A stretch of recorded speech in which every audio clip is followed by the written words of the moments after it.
and Big was blowing it back. I'm talking about, and I'm talking about the blunt was like this big. I'm talking about those old Philly blunts, the Brooklyn, with that Brooklyn roll. So it was just stuffed full of weed. He just hitting it like a cigar, like I'm hitting his stogie. And I just remember being completely entranced because I was a huge fan of Big, still am. And me and my mom and my aunt, because it was so crowded and you really couldn't move, we were more or less forced to stay in that area.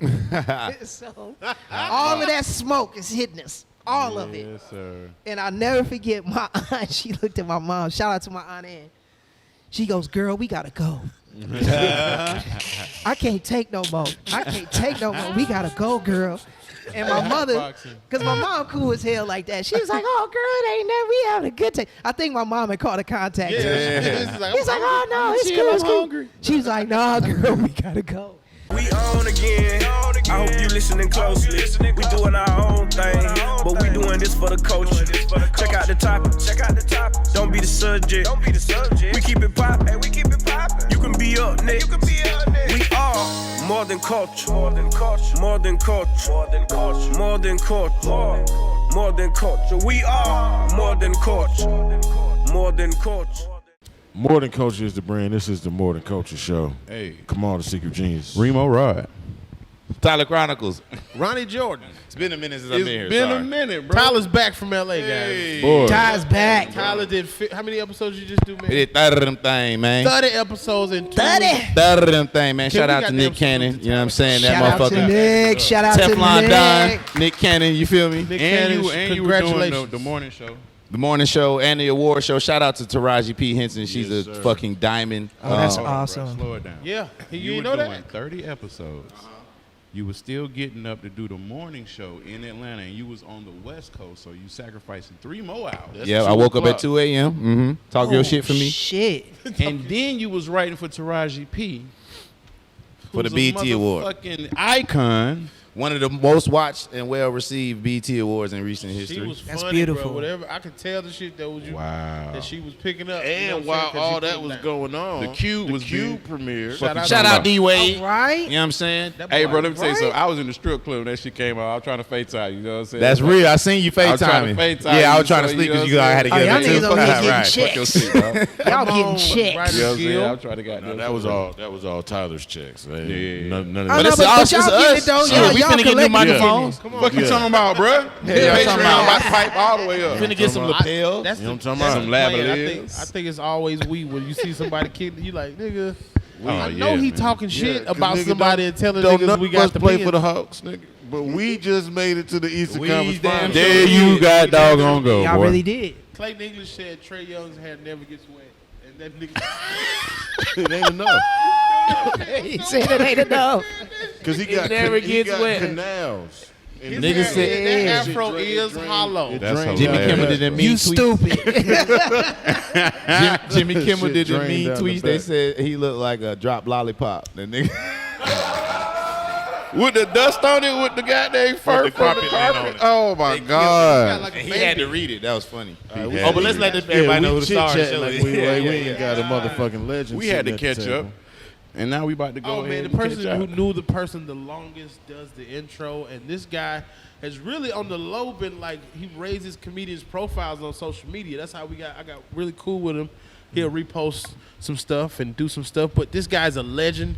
One of my favorite miniseries that ever came out. He played Michael Jackson. Come on. Come on Jackson now. Family Honors. He did the vocals for Simba in The Lion King. you talking Yeah, about? he did Mama that. negotiated one of the best deals known to man. MC Yeah, she Hammer did. coulda Shout out to my really mama. used- Shout out to my mama. Yeah. Hammer Always. could have used his mama. I swear Hammer to could God. have Hammer used could have used Jason Weaver's mom. He was doing the Oh most. my God. Go do it. One of the most. He was the ATLest sounding person in ATL besides Tip. He Tip played and Big Teddy Boy, yeah. in ATL. He just wrapped season 3 of The Shy. Come on, we man. got Season Jason. four, Season season 4. four. We got Jason Weaver in the culture. What up, Finally. girl? But hold on, give the king his flowers.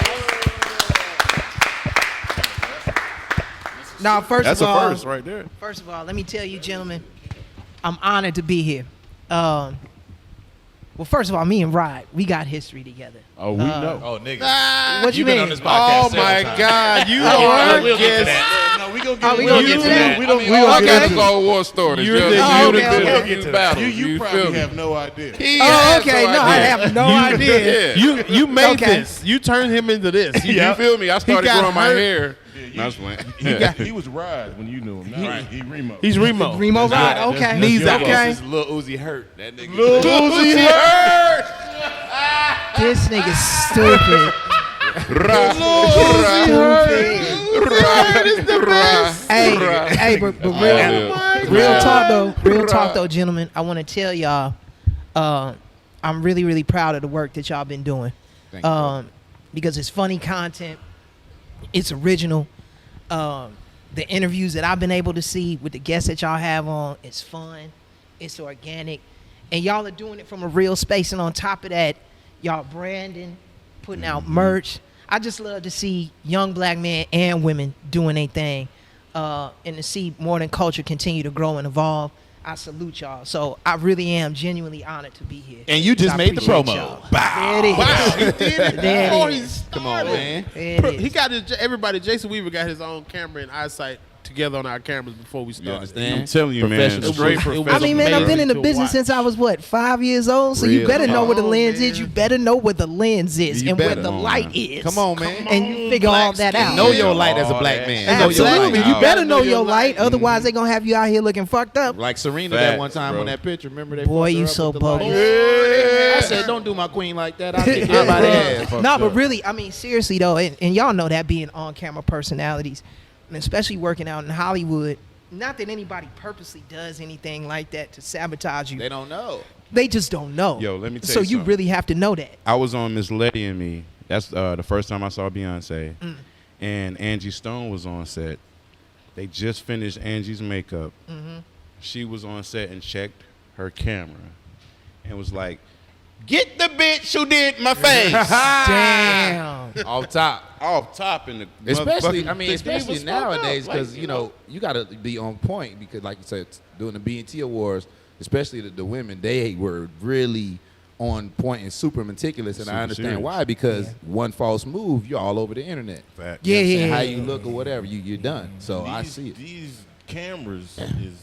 Oh, they relentless on your Oh, face. Oh, they pick up everything. They They see a relentless DNA on your strand. face. They- Everything. What the fuck, You can bro? shoot a full-length feature film on a goddamn iPhone nowadays, talk. man. You know what I'm They saying? done it, Have, sir. yeah. They Shout out have. Matthew Cherry, man. He got some. Yeah. dope movies. Oh, shout out to Matthew. Yeah, man. That's my guy. I saw him through social media first through doing a whole movie with I think he had like 12 iPhones. Okay. iPhone 9s at the time or something like that. Yeah, dope. Okay, stuff. yeah. My boy Owen Wilson, I think he did that too. When iPhone 5 was out, he bought 5 iPhones and shot a comedy special with. I'm messing his name Before or up. after Wedding Crashing. Yeah, 'cause that's Owen Wilson. Yeah, I know Yeah. you're a black Owen man. Smith. named Owen No, Wilson. It's Owen Smith or something. I He from forgot. He's a Gatlinburg. comedian. This nigga. But you say you've been in the game since you were 5. Like, Yeah. speak about growing up in the industry, which you survived, bro. Like most people don't grow up. Yeah, and most see child the other stars, end. Right. Nah. usually doesn't end well.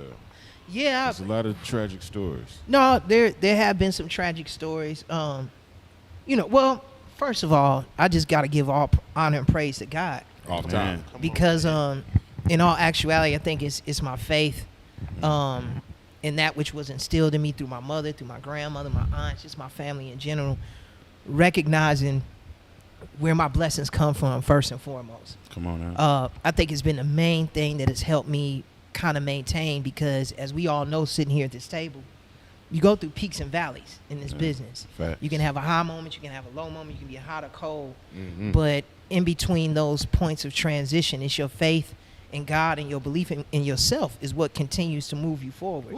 And your So- savings, goddamn. Not real. I mean, it's Blow the it's money if real, you want to. And your It's real savings, talk boy. though, because this is not an easy business to be in. I think there's a misconception, especially amongst young people when they first get in the game and they catch a wave and they catch some heat. They think it's always gonna be like that, and unfortunately, it's not. It is not. And in between those times where you have your cold moments or you're restructuring or you're rebuilding, it takes that energy, man, that positive energy that'll keep you grounded and keep you focused and keep you moving just forward in general. So I give glory and praise to God, and I also attribute whatever success that I've had and whatever sanity that I've been able to maintain throughout the years. You know, I give that credit to my family, to my That's what's mother, up. Yeah. for always, you know, when I have had moments where I may have gotten shit twisted, a cool conversation from my mom sitting me down and being like, nah, man, like not yelling, Right. giving me instruction. Mm. You know what I'm saying? Because she raised me as a single parent mother. You know what I Come on. mean? So it wasn't like she could bogart on me like, you know, how a father would. You know what I'm saying? Where he put you up against the wall, hit you in your chest, and let you know what's happening. Move. That's all I Yeah, got. that's the move. That's the Oh, move. what you? Oh yeah, no, I done had moments with my son too. I'd be like, "Hey, little nigga," so it's like that. But I was fortunate enough where I had a mother that was still very strong, but at the same time, sensitive enough as a mother with that maternal instinct to where she could tell me things and where I could digest the information. And then just, you know, with my son, of course, shout out to my son Jalen, love you, boy. Yes, sir. You I know, know when he look older than you. I know he do. Nah, we actually when we go out, people think that we brothers. Yeah. That's And it's crazy. I mean, and in all actuality, because I started off as a father at a young age, we did grow up together. In a Hey sense. man, you was famous in high school. I know you were fucking, boy. I'm gonna tell you what. Yeah. I know you was outside, my Nah, boy. man. When I was a teenager, I had a good time. I'll put it to you like that. Fresh I mean, off mic. I was never like wilding out. You know what I'm saying? I kept it player. Yeah. Because at the end of the day, you know, you have women that come around and admire you or admire your work, but that doesn't mean you have to be an asshole about it. Yeah. You know what Speaking I'm of saying? admire, when you were shooting something in Atlanta, Reemo was at the same function, right? Going there. We Okay. getting- Top. we getting right- Ronnie we getting couldn't right wait for that into it. little we gonna wait. motivational nugget to get over. Right. I'm curious now. I'm sure he is now. You can't stop. Yeah, now I'm You curious. tell us, tell the story, Reemo. Go ahead. Yeah, you tell the story, right? You should tell the story true, but the way you But the brought way it he in- just Right. that's why the Hawks didn't win, bro. Like they just throwing balls crazy at the end. It's like we get to the game. I threw you a nasty oop, but that's what I did. It was off. Yeah. Nah. No, what happened That though, nigga Rod? was not there. You It was threw the like- hoop. It was right at the rim, but No go. It was a free throw. We just got the Rebound, get it up. Clear out, box out. All right, so this must have been ATL days, right? So we did Drumline, and now it's ATL. Now I'm feeling like, all right, nigga, I'm around, nigga. I'm You up okay? in here. You feel me? It's a safe space. Oh no, it's cool. Let it out. It's a running joke. So run. you had a pool party. You and Tricky had a pool party. At the house, yeah. Legendaries. You know what I'm Yeah, saying? it was. Okay, he remembers the pool party. It's Oh, a yeah. million of them, though. It's probably not just one. Nigga, Nah, but that was when that you one have where we a all pool- first got together. That was that one. Yeah. That was that one. Now, wait a Ooh-wee. minute. What you about to share about this pool party, nigga? Hold on now. Nah, take your Oh, time. that was that one. Boy, was that one. Boy, was that one. Yeah. All right, so Out of all the pool parties this nigga threw at the house. that was that one. That was You the went one. to the latest party under your I was pulling up, baby. You feel me? but you pulled off. So, you know how it was, bro. You know what I'm saying? You on the scene and whatnot. Then you get the girls that just start coming through. I befriended one, thought we was gonna goddamn jump it off. Don't Yeah. just tell them all you did with him before you get there. Yeah, You try to just say yeah, he the got to speed through. The Come crazy on. shit is this is after this incident. Oh, so this was y'all first night together. I had that misconstrued. Yeah, Okay, I'm yeah. sorry. But that's Oh, still man. craziness. Man, the Yeah. suspense is killing me. I circled What back. happened at the pool party? All right, so Boom. So I bring this girl to the pool party. She cool and she chilling. We walking through this motherfucker like, God damn. You know what I'm saying? We get to the back, cool, we kicking it. I go get a drink and she's gone. Okay.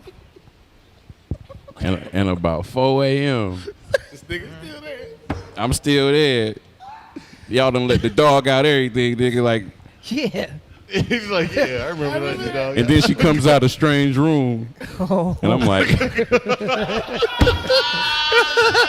This nigga waited till 4 a.m. though. but she was the ride. I couldn't go nowhere. Yeah. Oh, I did not know that. Yeah, it gets She twisted, is G. trash. Yo, Twisted you know her B. name? I ain't gonna tell her Oh, like that. man, Oh, nah, fuck her. No, we didn't gave know her she- that. Oh my God. I'm gonna find out. I'm gonna say. So wait Y'all a think minute, she was man. driving? So she had a good time, huh? She had a I good didn't know she time. drove. Okay. I think he just changed Oh it my to make it. Well, make well, it let me sound say better. this. Just If I fine. had I think he drove. anything to do with that, She ain't drive. Oh, hold I on. apologize. Hold on. Yeah, she ain't drive, nigga. You was waiting to take her home. That's said been the you story the took her whole home. time. That was to protect me from waiting on a goddamn ride from a bitch who was in the room. What do you feel me? Yo, tell him So how we many finally- games of pool you played by yourself. Oh, nigga, I'm good now though. Like I'm good now though. You don't even understand my English. hold on, man. Hold on, man. I watched y'all had different cable networks I ain't had. What Nigga, I was watching all types of what shit. time did she leave your presence? 10:30 p.m. That's the golden hours. Come Those on, were the bro. golden hours. You feel me? Back when I was a young man. Yeah, 20. Those were the golden When I hours. was a young boy. Yeah, between 10:30 and 4 a.m. Those were the Hey, golden man. hours. But you know what, Rod? You kept it player though. I kept it No, he did playing. not. He You kept it kept it friend player zone. though. He kept it in the friend zone. I ain't gonna define He player. kept it. Because you could have been an asshole about it. You could have been like, man, bring your ass on. I keep right. But you kept But it he cool. kept Oh, it- yeah. Oh yeah. Yeah. Hey, We he understand kept it that. He playing. should have left. Yeah, you did. No, let what it- he But I kept, had he no- kept I had it no way. Christian. That's what he did. He I brought her here. He ain't talking to none of the other chicks in there. No, Shot and, fool. and the thing about it, which is why I'm surprised that all of that went down like that, because you know how it was. It was like He don't know how it was. He that was shit not. was like a Luke video shoot. I And thought you weren't even you expecting feel me? that. He was Bro, up there. listen. You So weren't even video shoot expecting waiting that. on it. So I went outside looking for it. They was like, "Oh, bro, you here to park cars?" I'm like, "Damn, I ain't supposed to be here. I am not supposed to be here. Obviously, I have not arrived." Damn, you hit a park. They tried But to you was you valet in the my movie? boy. But look, but Reemo took her up there like this. I'm in this movie with this nigga. You feel me? Look, when Jaleel White passes you by, I'd be like, "Look, bro, you know what I'm saying? It's gonna be Hold a long on, you had night." all Oh, the child actor God. homeboy friends up there. That's so Nah, but crazy. bro, was the it was party of the it party. was one Oh, it was one of those it kind of was the one. parties. That was the one. And man. and He you said that gotta was the you gotta one. take this into account too, gentlemen. As y'all know, being from here, this was Atlanta, what early 2000s. This was the BMF Atlanta, too. Nigga, Yeah, oh there my was God. So so parties much was a going huge. on. I mean, nigga, you ain't got no elephant in your party. This shit was wasn't Atlanta. popping. Yeah. That's when everybody Yeah. first started moving here. Yeah. Right. Yeah, pretty much. Everybody much. from somewhere else in the early But we had 2000s. fun. I remember that party very well because, He do too. and here's another nigga personal looking in the story sky. of mine. That nigga raised his hand. that party. No. It was Nigga, funny. I that's knew hilarious. we were off the chain because Evan Ross was Come there. on now. Little Evan. Yes, sir. And Evan still at that time Before he was a ever teenager. Yeah. And he was kind of just there in ATL. I think his mother had worked out some kind of situation where one of the people that we were working with, Pete DeSilva, shout out to Pete DeSilva, he was like there, to be as a chaperone, a guardian, just make sure he was cool. Because I think his mom was just kind of letting him like it's lit. get out, and do his Oh thing. shit, Pete, white dude, Pete. Yeah, Pete. Okay, yeah, from Cape Verde, the Nigga. Cape Verdean dude. That's who crazy. worked with Chris Robinson. Shout out to Pete. So I knew our party was off the chain because Tracy Ellis Ross came into town to visit her brother while he was shooting the film. And he coincidentally told her, he said, "Oh man, Jason's having this party at his house. Come with me. We're gonna have a good time." And so, they eventually show up. Tracy Ellis Ross walks in. So many- Who I was so honored that she was there because I'm a fan of her work. This is when Girlfriends was really popular. Oh Man, man. love girlfriend. So, as it was a like- real nigga. Joan. First off, And on Joan top of that, she pulls up. fine. So I was like, oh man, we got Tracy Ellis Ross in the building. But man, And when I say I brought sand to the beach, it was so much going on. And I remember I tried to talk to her too on some just trying to be cool shit. yeah, of course. Right. You know what I'm Yeah. saying? And Had trying to. to establish a rapport. Let me see what's going on. Let me see what my pimp So is. as I start talking You to talking her, about- she looking around me and looking at all the shit that's going on. like y'all crazy. And got my brother up in and here? that's basically what she Y'all said. She said, crazy. I you got know my little what? brother up in this shit. No, and that's what she said. She said, okay, Evan's here. That's baby Make sure my little brother is gonna be okay. She was Wow. like, I'm leaving because this is definitely not me. This is definitely not my scene. I'm talking about that shit was rocking. Damn. This is I would've wind thought up Tracy camera. Rocking. I would have thought Tracy Ellis Ross party. No, I'm Probably sure. now, I'm sure I she mean, but does she don't party, know what but people partying she's a with. woman with class. Yeah. You know, and on top of that, she was there to watch over her brother. Right. So she I was feel being like a if her brother responsible wasn't there, she would have adult. moved you out the way. Watch out, nigga, and jumped in the pool. This ain't Nah, she would have done that. Because, bro, I'm talking about that shit was tip drill. It was like, Remo, No, it's you tip at? drill, bro. That's Like, what I'm saying. no. So hold on. Remo. And then Remo. So Remo. you said you brought sand to the beach, which niggas do, but the problem is that you lost your sand at the beach. And you spent the whole night looking for that one grain of sand that you came with. Why y'all throwing salt in the with wound? another piece of sand. Oh, my Well, see, God. you know. Sam walked in the seashell and he was outside the seashell like, I can't believe this.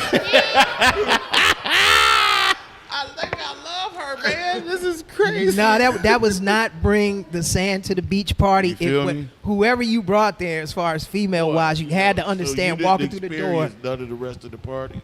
You No, just he shot did. pool I was alone. there. Okay, did you? But I'm just saying, I did you was there, but in the did back you of my frap mind, some though, boy? It was You 2000. looking for old girl the whole time. in the back. did you get a number? Oh yeah. All right. This Okay, was okay. two-way season. This was you Yeah, know that was what I'm number saying? getting time. Okay. Flip your two-way in the But industry still, part. Did you though. eventually get with him? Never that's what I'm did. saying. No, We asking no. questions and shit. We No. going deep. Oh, Nah, she was rude. You know. Fuck her.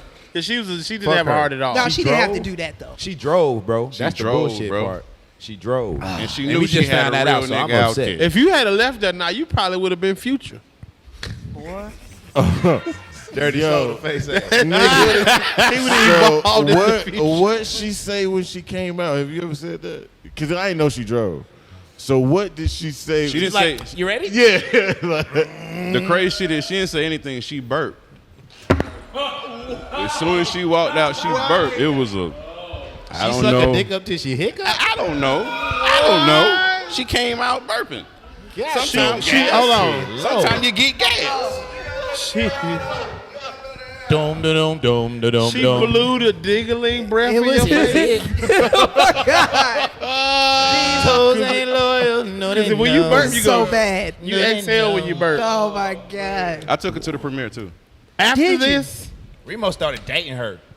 You know what though? It's all right, man. Like This nigga's such a dad. He is such a dad. It is not all right. you know what? It's all right. It's all right, man. Thank you for coming. No disrespect. Hey, you a good but that is hood bullshit. counselor, bro. Nah, he gonna be a hood Thank you for counselor. coming. No my disrespect, God. but that's bullshit. hey y'all, that's a shirt. Yeah. Hey, it's All right, man. Boy. but he still had a good time. Yeah. Everyone there had a good time. great story, and we got a podcast to put Come it on, on man. now. Yeah, man, 'cause man, I if you would have mean, smashed shit. it that night, we would have never heard that story. But how when I first heard it, he was like, yo, when I see Jason Weaver's son. Oh crazy. man. Never in a day. No, for me, because every film that Rod and I've done, Drumline and ATL, we've had a great time. Black. Them look like fun ass sets. It looked Oh no, but I mean, You gotta understand, bro. Like Everybody young and black and just doing it. What my y'all do when first- that nigga said, ain't nothing but the tuba shouting? What y'all did when that Oh, nigga listen. said that? I would have beat that nigga. So you gotta understand. My first film was Drumline, right? $22 million budget. yeah. If you look at Black Hollywood, that budget didn't happen back then. You know what I'm saying? So we on a award-winning stage that I didn't know the gravity of. You feel me? And then we do ATL, so I'm like, bro, this shit kind of, you know what I'm saying? I'm figuring out how to get up in here. You know, Cold season. cold season, bro. But- you know what I mean? Like, But you know what though, Rod? Every time you've been on set, and I'm not just saying that because we here and we talking, but I've even said that just in passing when we chop it up with one another. One of the main reasons why it's always been such a pleasure working with you is because you keep it professional. You don't you never come across as being fazed by the environment that you in, and when any kind of responsibility is thrust upon you, whether it's being in front of the camera, possibly having a line or something like that, you always show up and you handle your business. And at the end of the day, that's what matters the most. The ancillary shit that goes on, behind the scenes and as we go on from shoot day to shoot day. It is what it is. But it's always great when you can work with people that understand the environment that they in, and you see them excelling and you see them growing and they're evolving. And again, that takes me back to my original point. I'm proud of you, man. Yeah. Like to Appreciate you, bro. see you come from that, because I was there when you did your first film.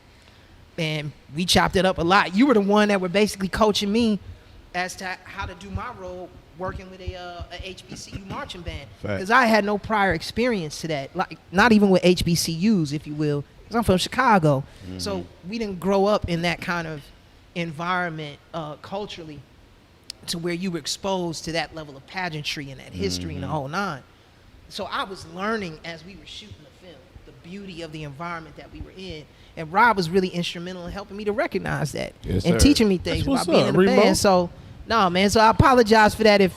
Oh, man, you know, it was a love offering, brother. Yeah. I appreciate you. A love offering is I appreciate you. And we did love her. We did love her. She was one of them. She was ones. loved that night. She was Hey, for the crazy shit the is, when we did streets. Drumline, I remember. All right, so the short story from the beginning to the tuba shawty shit. That was my role, bro. I got casted for It's a Tuba Thing shawty role. Yeah. And fucking, I think it was a week or two. We was about to do some camera tests. I wasn't a familiar face to Fox, and then they wanted a more familiar face to play the role. And then they brought this dude in it. But when he said the line kind of wow, everybody at Clark was like, man, you don't say that shit like that, bro. Boy, I remember being in AMC 23 when that happened. I said, that nigga the police in the movie. And them niggas fell out of that bitch, But boy. yeah, but no, it was a cool experience, bro. And I mean, shit, Nick was like, it was me, you, Nick. We was at some wild ass club, bro. But I remember falling asleep and waking up and seeing somebody getting their dick sucked in the corner. This shit was just wild, bro. It was like, nigga, where the fuck are we, bro? Came to Atlanta. Where the fuck are we, bro? Yeah. Damn. Yeah. But you know what? Even with all that, man. Parties was crazy. Man, and we were all kids. We were all kids, bro. Like, we were all in our early 20s. Yeah. Everybody was just learning. I know for myself personally, I was just really getting acquainted with Atlanta and with the culture down here. No, real talk. Takes a I second. moved down Not here from Chicago. in like, 98, 99. And I was really just doing the strip club thing when I first got here. I was the Magic City Club, Nikki's Gentlemen's Club, Jazzy Come on, T's, somebody. Pleasers. I was on, that Jazzy guy. T. You know what I'm Come on. saying? It was like Yeah, smart remember guy, I was in brother. Jazzy In T's. here. On the east side. Oh, Yeah, yeah. And they would East call me Jazz, Marcus West as they would Side. dance. And they'd They be was like, calling me I Marcus. can't believe Marcus up in here. I'm twerking for Marcus. So it was like, it was a whole thing. Smart guy. And I had a great time, but I really hadn't had a chance to get to know real Atlanta until I did Drumline. And that's when I began to learn the real history, the proud history that y'all have here. And let me just shout out Atlanta too. I gotta say, I'm a proud Chicagoan. Yeah. And I think one of the best moves I ever made in my life, personally as well as professionally, was coming down here and being a part of this creative community. Because from the very beginning, this town welcomed me with open arms. And there are exceptionally talented individuals and groups of people here. And they didn't have to do that. You know what I'm much saying? They talent. y'all could have just been strictly on y'all shit and kept it Atlanta and not be as welcoming to out-of-towners as y'all have been. But my experience with Atlanta has been that, always has been, and I appreciate y'all. And I love this town, and I love what it represents, and I love how black people here have been able to carry on in the tradition of Dr. King and Ralph David Abernathy and Andrew Young, and just continuing to move the ball forward, not only culturally, but even politically, and the impact that even Georgia this past year in 2020 had.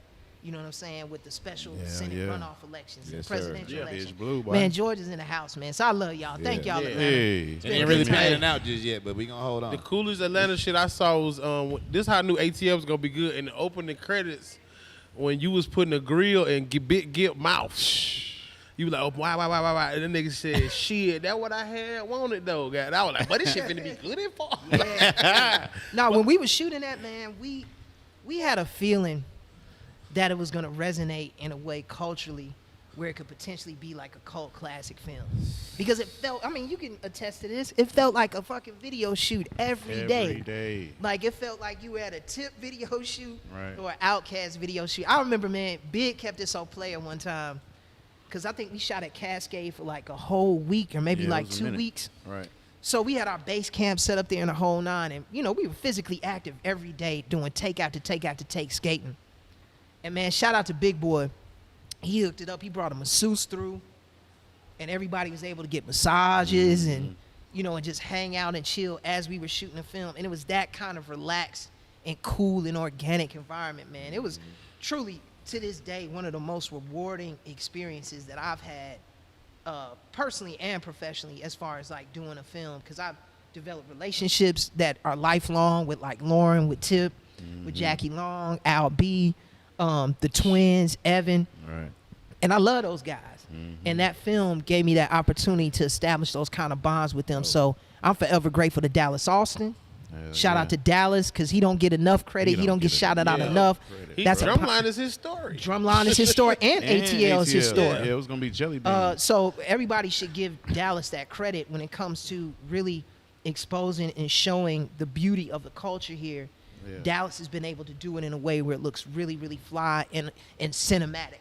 You know what I'm saying? Right. Where you can see it on a big screen and it really comes to life. So shout out to Dallas and shout out to Chris Robinson. He has a digital distribution company called Dallas Austin Distribution. I just saw that.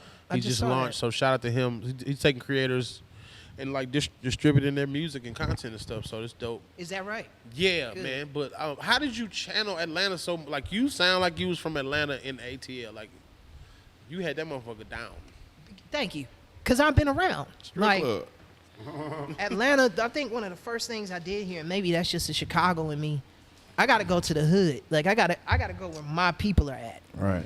And one of the first things I did, because I think the first house that I was ever in was like in Alpharetta.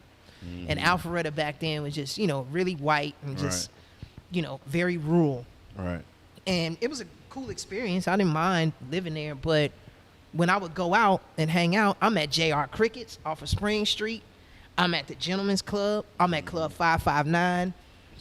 You know what I'm saying? I'm at the spots where we at. I'm in Spawn Divots.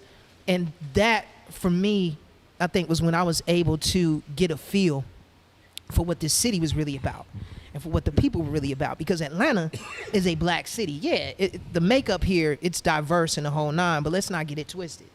This is Atlanta. Ain't nothing and black like people Atlanta, man. and black energy fuel this town. Yes, indeed. And that was something that I knew if I wanted to be a part of this community, and if I knew I wanted to be a part of this city and the history of it as it relates to creative contribution, I had to give respect to the town and to the people that live here. So I needed to be around the people and to learn. And plus my mama's a Grady baby. So man. my mama was born here, and my aunts. dope. Like my people are from here. My grandmother, my grandfather, my people are from Atlanta. Okay, you got Atlanta in your blood then, Yeah, bro. yeah. So I got Atlanta in the blood, but you know, you can have that kind of connection, but in order for you to really understand what Atlanta's about, you had to fuck with ATLians on a real level. And I'm talking about the old Atlanta. Come on. You know what I'm saying? The old Atlanta was the class. The Atlanta now is beautiful. I love it. This is where I'm gonna be at. But the old Atlanta, Come on now. woo, that old National back in the day when that first Southern Playalistic and I mean there was a magic and an energy in this town that was unmatched next to anything I've ever seen, whether it was New York or LA. This town is just always, since the time I touched down here, it's always had something special. And I'm just so glad to be able to live here. I raised my son here. I'm gonna continue to be here. Like this is the place that I chose to start my life as an adult. So I love Atlanta. Feel it. When you leaving Atlanta, man? Listen. Why? Never. Why would you leave In here? a box, my nigga. They're moving. I ain't leaving. I would be in LA in a box. Everybody's doing their productions here, man. I just want people to include people from here when they come here to shoot. Get some camera ops from here. Get some sound guys from here. Yeah. Pay them their real rate. Don't try to undercut them. Get That's some true. real writers from here. Because like I hate it when the dialogue is fucked up and it's supposed to be from like that shit is annoying. I feel you. So like you can get a real dude. That's Hollywood off though, man. They don't know. Like They'll be shooting something that's supposed to be in Arizona, and everybody will have a southern accent. Like, no, that's. I want Right. the Dub C job that they gave the nigga on Snowfall. Snowfall, Give me yeah. the Dub C job. Shout Yeah. out Dancing Idris. He's producing that show now. Oh, Come on, dang. dog. Oh, yeah, he is. Yeah, He did get moved up to that. Very nice. Nah, but ATL and Drumline, I think, shows the best and brightest of what this city has to offer. And it's going to continue to grow, and it's going to continue to evolve and get better. So, no, like you said, Ty, like, I'm going to be in a box when I leave this motherfucker. Yeah, Like, right. I love this place. Are we gonna get another Jason Weaver album, nigga? Oh shit. Is You know music what? coming out, man? I What's almost going got on, your bro? demo that nobody got sent to me. Focus, the CD wouldn't transfer. Oh, shout I out to had, Focus. shout out to my boy Focus 3 Dots. Shout out to Focus. Yeah, we no, I'm thinking about putting out some new music. As a matter of fact, and I hope she doesn't mind me sharing this. I had a conversation with Lena about that, Lena Waith about that, because she had asked me while we were shooting the Shy. Yeah. She was like, "Yo, man, you interested in doing music again? You should probably step back into the arena." Here's the reason why I hadn't done it for all these years. Is because the experiences that I've had in the past have been kind of fucked up with trying to do music, with the exception of The Lion King. The chat. Yeah, the check. But you know, my tenure at Motown, when I was there, although I do view it as a learning experience, you know, I kind of took it kind of hard, because I'm one of those kind of people creatively that when I do something, I put my whole heart and soul into it, and especially when it comes down to singing, that's what my family does. So I take it really, really personally. And when the executives at Motown weren't really understanding what box I necessarily fit in, or how they were going to market me and how they were going to promote me, and then, That's crazy. you know, my first album, essentially without, you know, with the exception of having major support in my hometown of Chicago with Love Ambition, it was a moderately successful project, but it wasn't an overwhelmingly successful project, which that's what I projected and ultimately wanted. Yeah. And so it kind of made me feel a little bit disheartened. And I think that just had to do with my age and me being He could do immature. that shit at the house. Joe Clay did a whole rap album called New Music for Old Niggas. And he produced it, rap, all that shit. He said, like, man, if you can do that shit, do that shit. No, So, and that's where I'm at now, because now the playing field, if you will, is open to where creatives, you don't need a middleman, so to speak, or a label. You can go straight to the consumer, or to the listener, to the viewer, I mean, and you can get your shit off. So based I know on the Chink fact is that, like, please. you know, I'm able to do that now, and the resources are available where guys like myself, I can go independent and do it and reach the audience directly. I think I'm going to do it again, because there are a lot of people out there that genuinely rock with me. Hell You know what yeah. I'm saying, with my Come on, music, man. and I want to do a project that I believe really represents who I am and where I'm at right now. Hey, we got 14,000 subscribers. That's definitely gonna fuck with you. Fuck Come with on, you. man. We We feel Hey, you. and I- rocking with the Jason. I'll let y'all know now. 16,000. I've been gone. 16,000. Come Well, on, to come y'all on. 16,000 subscribers. When I put it out, I'm gonna bring it here. We'll do a listening session here on Modern Goddamn Culture. right. Jordan, Yes, say And that. then y'all can man. get a chance to check it out. And if you fuck with it, you fuck with it. If you don't, you can just keep it moving. But I'm saying? now I'm going But you got people like Childish Gambino who play both sides. You know what I'm saying? Like, I You mean, paved you the way fit in for a that lot of lane, that. bro. Like, Drake. I mean, bro. Like, the You know what though, actor, fellas? singer. That wasn't Shaq. popular back in the day, though. I can honestly share with y'all being What'd you say? you said Shaq. Actors, right? Shout I out got to skills, Shaq. man. Shaq, Hey, You man. Can't Stay in the Rain is one of the hardest songs ever I fuck made. with Shaq food. Okay. Hey, the nigga went platinum. When And, Phil- and, Phil and I is fuck my with the father. Twism clothing line. Do y'all remember Twism, come on, Twism? Yes, The nigga. I world used is to have a mine. couple Nigga, pieces of you Twism. blow my mind. When my biological didn't bother, I said, yeah, Phil is my father. I said, yeah, Shaq, yeah, Get him, Shaq. Get him, Shaq. We don't need no father. Hey, No but- father. But Shaq and We need to get freestyle. Shaq on Yeah, we here. Shaq need no still father side. That's freestyling. crazy, too. And he DJing and Yeah. killing that shit. That nigga making all the money. Shaq is selling lotion. He's still the ashiest nigga on earth. He is paid. Yeah, he man, doing when the I saw gold him bond with the- lotion. when I He saw got that- the insurance thing. Go bond When I saw lotion, that- make your ass Go shake. got to. You want your ass to look like a mechanic? Slap on some gold. I think they do all Shaq commercials the same day. Here you go.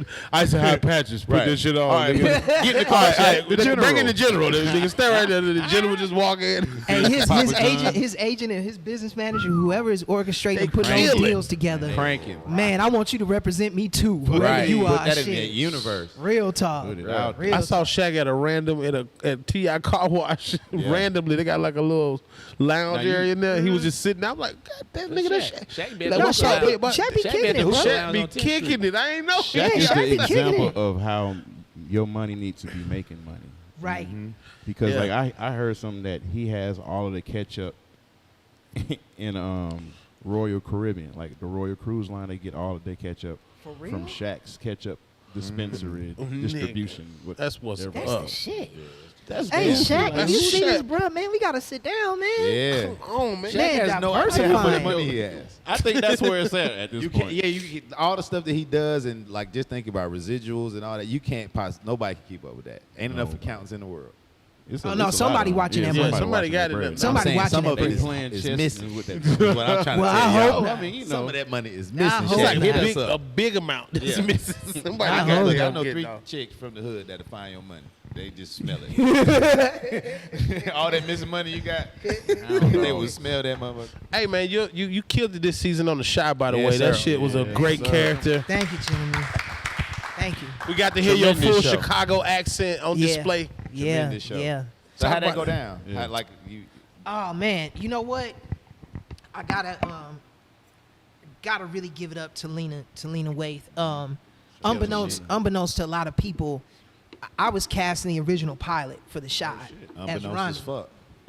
I As was Ronnie. Wow. The character was written way younger Gotcha. in the pilot episode, Yep. and the way that he was set up and the way that he was described in the script was a little bit more street, a little bit more edgier versus how the actor who ultimately did it Yeah. played it, more kind of like conflicted Yeah. Yeah, war veteran. war veteran. The character wasn't originally Yeah. written like that, so. But that shit made it sting when he was a little older in that. Yeah, like, yeah. when- I think when he killed the I think kid, it yeah. played better, and I Yeah. think ultimately it It made it resonated sting. better with the It was audience. amazing. But I was originally cast in that, and then after we did the pilot, I remember we were on standby because we had shot the pilot, I believe, in February or January of that particular year. And then we had waited for maybe about 6 or 7 months to find out if we were going to get picked up. Oh man. So I'll never forget, I was at 6 Feet Under, this bar and restaurant on 11th Street, which is a place that I Seafood frequent. spot. Yeah, seafood spot. I frequent there. I look at my college football, Sunday football there. So I was there on a Saturday looking at college football, getting slizzard, Yeah. and I was having a great day.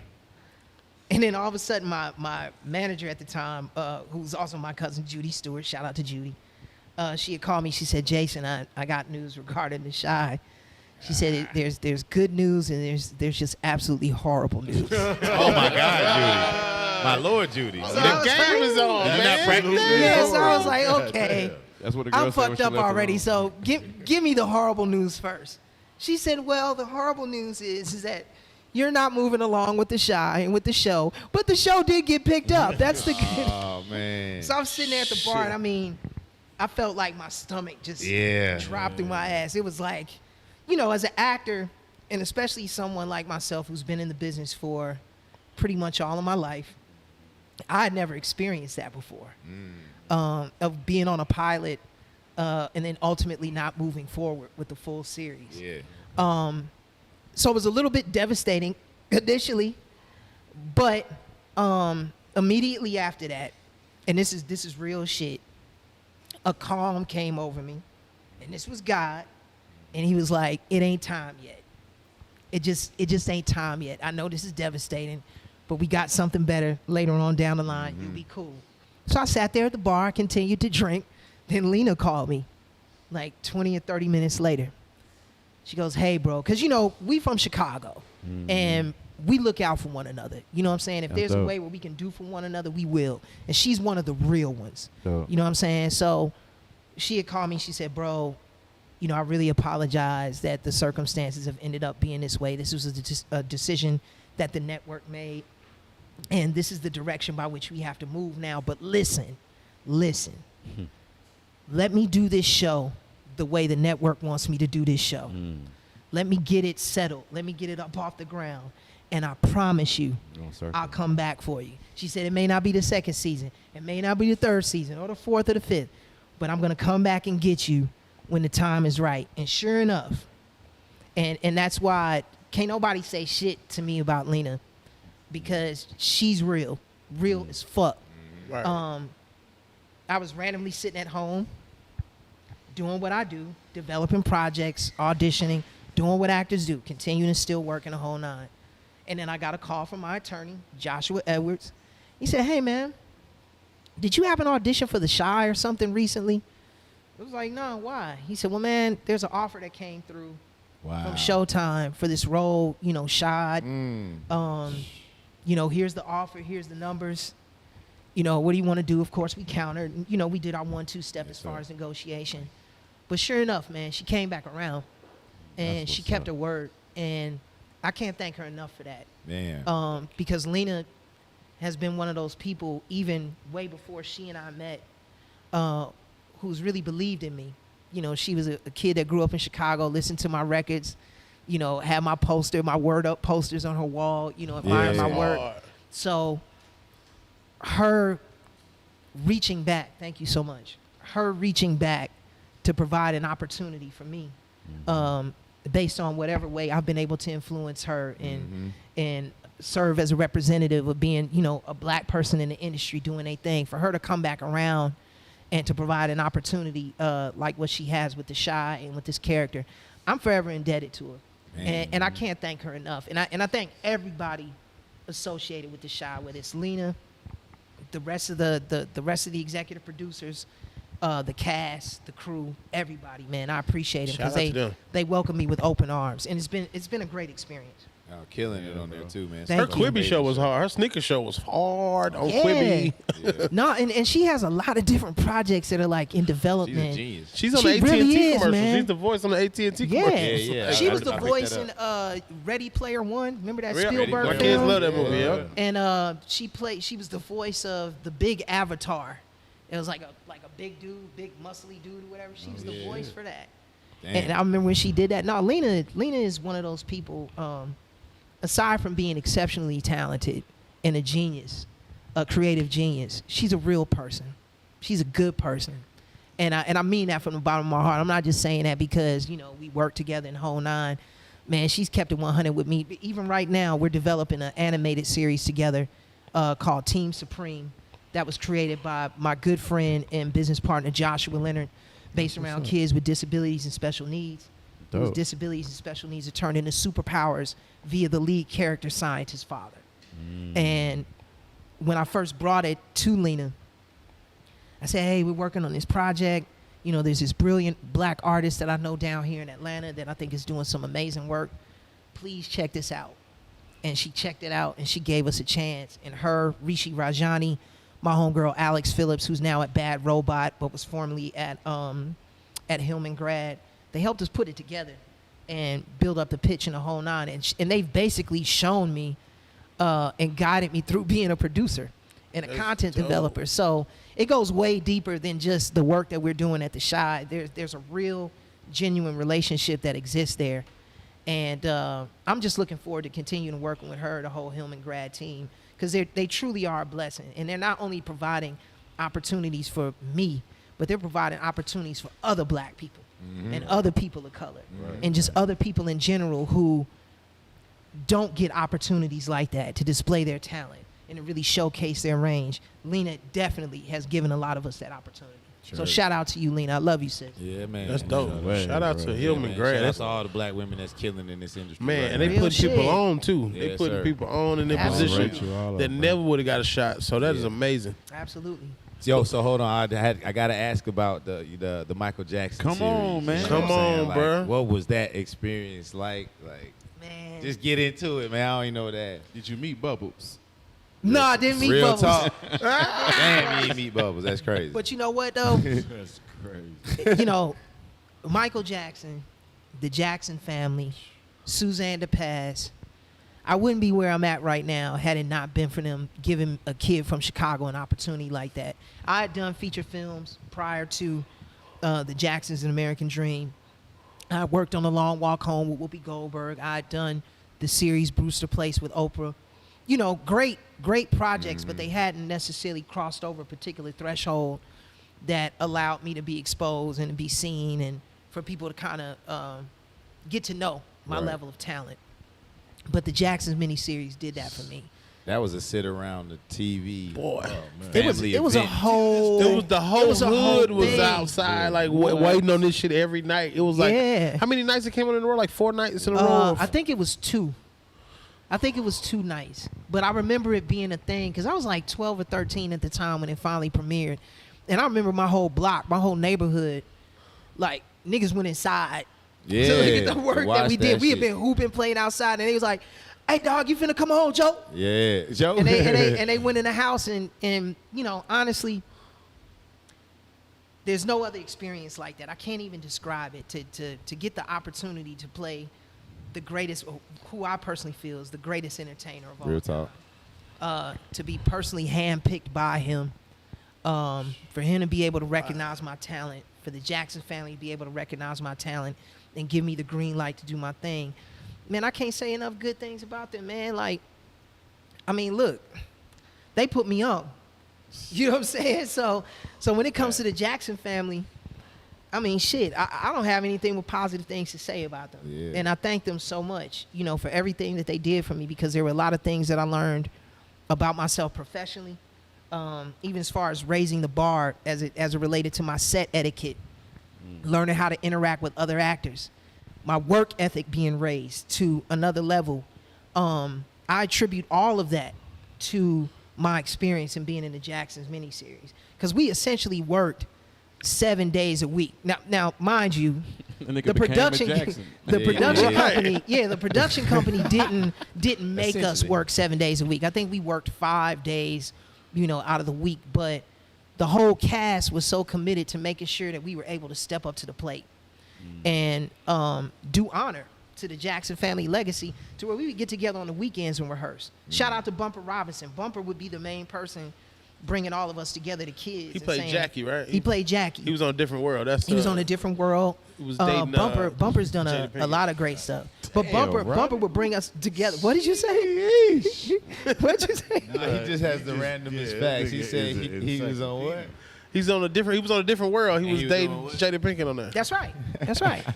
No, Bumper was the guy, because he was the oldest one out of all of us, out of all the kids. And he was the one that would remind us of the heavy weight that we were carrying on our shoulders as it related to honoring the Jackson family's legacy. Like the streets was waiting on The this streets shit. was waiting, and thank was like God we put that Versus. work. Now I'm It was like thankful. Versus. I'm thankful we put that work in, because unbeknownst to, especially me at the time, I didn't know how serious people were gonna take it.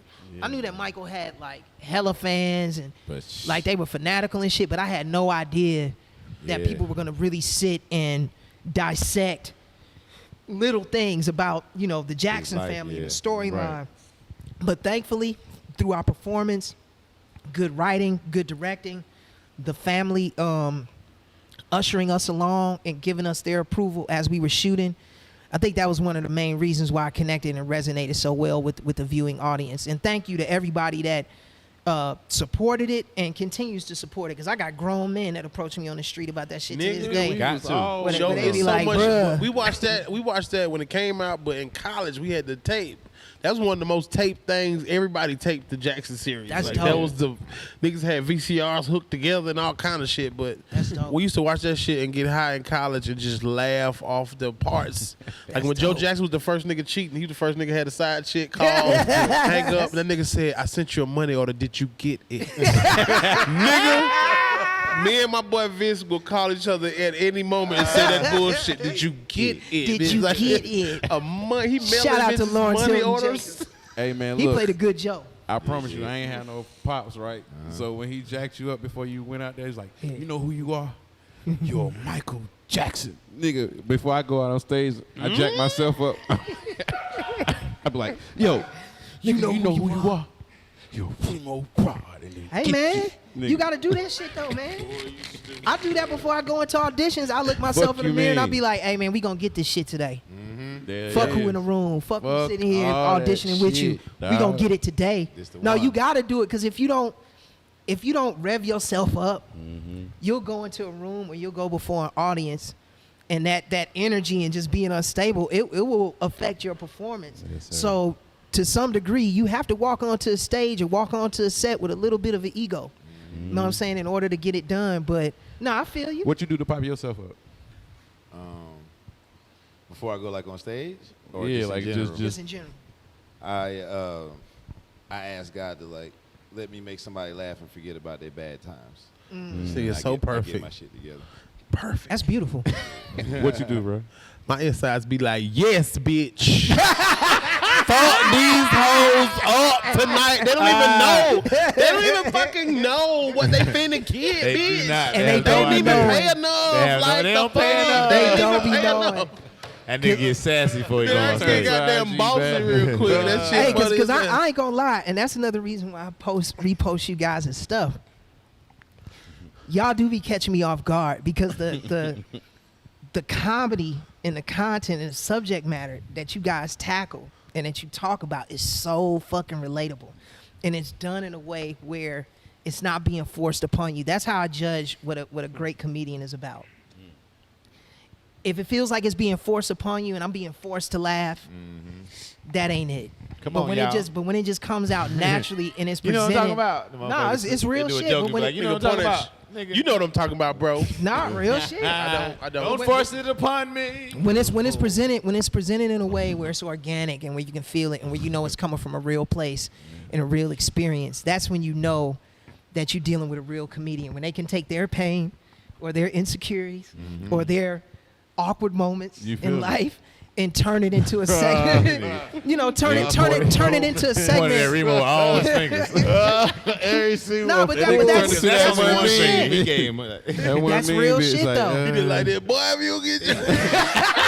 You don't get your insecurities the fuck out of here. Awkward face Oh, ass. my I made you a man, my boy. I didn't think about to start doing the wild now worst. shit. Those just Oh started. my god. Hey, you know the other funny part of the Jackson movie that we laugh about? When y'all was in the strip club for the first time. Y'all performed the strip club. Yeah. And you and Marlon stayed behind and looking at the girl. That nigga said, how does she move those tassels like that? That shit is so fucking funny, bro. Color Purple funny as fuck, too, if you high. I'm just saying. I'm putting it Is out that there. right? Who It's looking at the color purple hilarious. and laughing? Nigga. Man, there's something wrong with you, bro. There's something wrong with your Nigga, when ass. Danny Something wrong Glover with was this trying nigga. to get Celia's sister and his ugly ass on that horse and did like this. Look at this big head ass nigga trying to court. Danny Glover got talent, man, because that nigga, bruh. Bro, that nigga was You eight Can't Yeah. fit with that Yeah. face Young Thug love. But he drug both of them down the stairs. Nigga made a song about him. Don't tell me you be laughing at the drag down the stairs. Nigga, that's scene. fun because You so bold. my boy said, yo, and he Who said, laughs at that my scene? homeboy said, bro, he was smoking one day. He called me at work. He said, nigga, on Color Purple, when Nettie had to go, Oh my god. when she said, let us stay, and she hit them stairs, he said, boy, I know her skin gone as fuck. He said, he like, we used to just rewind shit in movies and just laugh at little Dark, stupid ass man. parts. Yeah, Man. That man. shit. Yeah, So wait, It was let me- college. let It me was ask college. y'all, let me ask y'all, funniest movie of all time, because I'm dealing with some funny niggas at this table. So, Rod, starting with you first. Oh, man. Funniest movie for you of all time. Funniest Damn movie. it, man. That's what we doing. Of all time. So, all right. I was introduced, because I was sheltered as fuck growing up, like church shit. And then I was introduced to Harlem Nights Classic. in Alabama with my cousins who cussed. Okay. My cousins that cuss, they are important. Nigga, they in That's the the name of attic your book. watching the shit. And we watched Harlem Nights, and I ain't never been so on the floor without any weed or nothing. Gone. Oh, my God. So Harlem Nights. Tyler, what about you? All right, so as a kid, coming to America made me laugh to the point I learned all the words. Okay. It was so Yes. funny to Correct. me. Eddie Murphy's the GOAT. Correct. But listen, when I got older, bruh, and I watched Black Dynamite. Oh my Hell God. yeah. Black Dynamite make me laugh so hard. I be embarrassed, though. I be embarrassed. Like I said, bitch, do you see us? Bro, I cannot watch that part without dying, nigga. Oh, yeah. Tommy Davidson was brilliant because Man, Cream brilliant. Corn. He's one of my favorite comedians, man. He's my top 5 favorite comedians, so that's one of the other reasons I fuck with Black Dynamite. Dope, Yeah, dope. shout out Tommy Davis. Shout out to Tommy. He is brilliant. He's funny. man. What about you, Ronnie? My shit is Eddie Murphy Raw. Wow. Like that's one of the, my That's dad a let me cheat. watch They that when I was cheating. 7. That's a movie though. It's It a was it stand-up. came out at the movies. No, but that's a movie though. But It's look, a hold on. It's movie. different to stand up and be funny or act and be funny, y'all. Let's be Very real. much. Well, yeah, Okay. yeah, Let's be yeah. real. So acting, scripted, Acting and being funny yeah, is a lot yeah, different, acting. My, But, I mean, I'm sorry, shit on you thing. He did just I love kinda- Raw. That's some shit. I no, watched my it the dad other let me night. watch when I was 7, nigga. That I was is cold crazy. at school. Oh, you got to look at it. That's in why the you younger are who years. you are, bro. The HBO. Wonder Years. Killing What? it. My dad had a joint in the joint clip, nigga. Like Watch this it. shit good. Right. Let me tell you. This shit Oh good. man, That's a hell good father yeah, right yeah, there. that's a Yeah. good father right there. Yeah, If my biological Killing, didn't bother, bother. yeah. Now y'all here killing. Now y'all here killing shit. Let's go. Shit. Pop. bless his fuck for real. Right, bless and fuck for You real. like, I know you gonna be something. Oh shit, mine was like Harlem Nights. Though Harlem Nights was super Nights funny. was classic, But man. Coming to America was one of the funniest Eddie movies. Murphy, man. I remember going to Just the Eddie Starlight on motherfucking Memorial Drive when I was like 6 or 7. Whenever it came out, but. You know they play a movie before, but when me and my brother got pajamas on, my mom used to wake Yeah. up. Eddie Murphy coming on, like nigga, I'm Pajamas gonna at the get up. drive-in. Eddie Oh, Murphy that's coming dope. on, like Yes, sir. That's yeah, dope. I was an Eddie Murphy fan. Like Yeah, Nutty but- Professor is top 5 for me too. Like that Oh, shit. okay. Okay. Yeah, Come on, boy. what you got, man? Come on, what you got? Nigga, Eddie Murphy. So we all Eddie fans here. Nigga, Got it's to an be era. Bro, They That's said how we Harlem grew Nights up, coming man. to America. So I'll say Life. Oh, Yeah, Switch life, it up, 'cause life is Man. crazy to this yeah, day. Yeah, Life Ooh, is Life was life is playback very just every underrated. time. Oh Yeah. man, that shit You is can just let that hilarious, ride. bro. You ain't even got to fast forward. Everybody got off. Wherever you catch it. You know what I'm saying? Like if that shit comes on TV, it don't matter what part you catch that shit on. Nigga be You gonna old, watch I the always rest, catch bro. it. Yeah. Goddamn toe stuck in the bottom. God damn it. Nigga. Nah, I love that Goddamn one. toe stuck in the bottom. I love that one. I love watching the parts of where they bust out laughing and like they can't The- control it. yes. When Right, they was old. right. Yeah, especially Right. when they was Well, that nigga Bernie Mac said, I'm the pappy. Man, them Oh, boy. because I'm a nasty motherfucker. That's why. Oh, R.I.P. nigga, Bernie. Soul He's Man, so Bernie funny. Mac and Soul Sam Man. Jackson. Oh, It's one of the Soul funniest Man. adult Man. movies. Underrated. No, Bernie Oh Mac man, and Soul Sam Man Jackson. was John so Legend good, in it. bro. I have to look Isaac at that Hayes. You the again. dog, Oh, motherfucker. Circle back. Okay. Smoke you, roll you a J. Yeah. Yeah. Watch goddamn Soul Man. That nigga said, nigga, I'll bust your ass, Clark. He said, the nigga had the 38. Afion killed in that shit, bro. Afion was in that too? Nigga. He was a Oh rapper. yeah, I'm gonna have to get that from Amazon tonight then. Nigga. I'm gonna have to watch Soul that. Man is very slept on. Mike Epps killed it. I feel like it's on Showtime. It's It not, might be on really? one of the Not apps. not to Nah. stream. You can't Oh, stream it stream for it, free gotcha. nowhere. I mean, it It ain't was no. coming It on. ain't no app that it's Really? on. Because I've searched for that shit several times. You can like buy it off of Amazon. You can buy it though, Yeah, right? But you can't get it. You like can't. on a It's streaming not platform. included on any. Oh yeah, streaming go ahead and get them platform. brothers some Okay. money. Yeah. But that's one of them. That's one of the. Those two are the best cussers of all time to me. Bernie Mac and Sam Jackson, They went off in that top movie. 5 cussers. But like when you need it, Chi-Town. I gotta say, out of all the, and I think we're all in agreement here that Eddie is the GOAT and his films are like #1. But I gotta say, probably one of my favorite comedies. And it'll sound a little cliche, but it's real. It's Friday. Oh That's man, man, Hell come yeah. on, bro. Friday. That's 9th grade. I remember Man. going to the That's Friday ninth was grade for black. me. movie theater, sticky floors.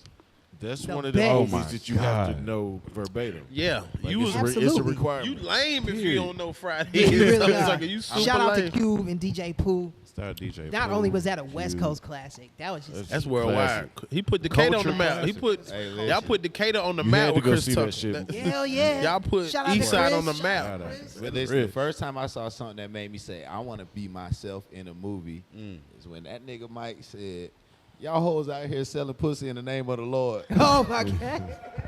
I said, oh, I could be in the movie then. I ain't know you could say that. I ain't know you could say that. That be the shit I be talking about. Hey, man, shout out Mike. No, Epps, when man. Shout Cat out Williams Friday on After part Next. 2, when Cat Williams said, why you ain't do nothing when the nigga Why jumped you on do that when the nigga jumped on me?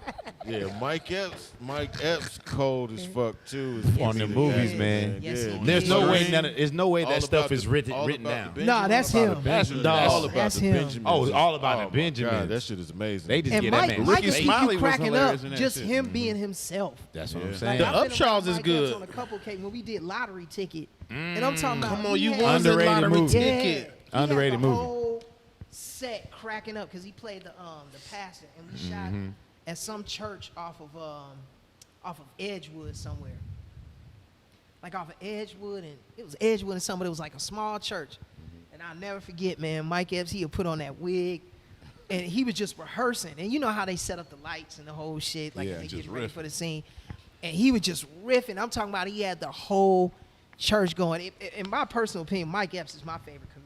He's top. Right now, like He's a beast. he He's- is a funny. beast, To man. Catch him at the Natural. old Uptown walking in like off the road after the movies, and he'll just pull in on the popping night and go up and destroy that bitch. That nigga pulled in Uptown one night. He said, you ever see a nigga in court look like he about to run out of that motherfucker? He said nigga shot up the courtroom and ran out, jumped in the car with his grandma. His grandma said, "Don't worry about it, baby." He said, nigga laying on the ground. He said, "He's talking about 8 years." He's talking about 8 years.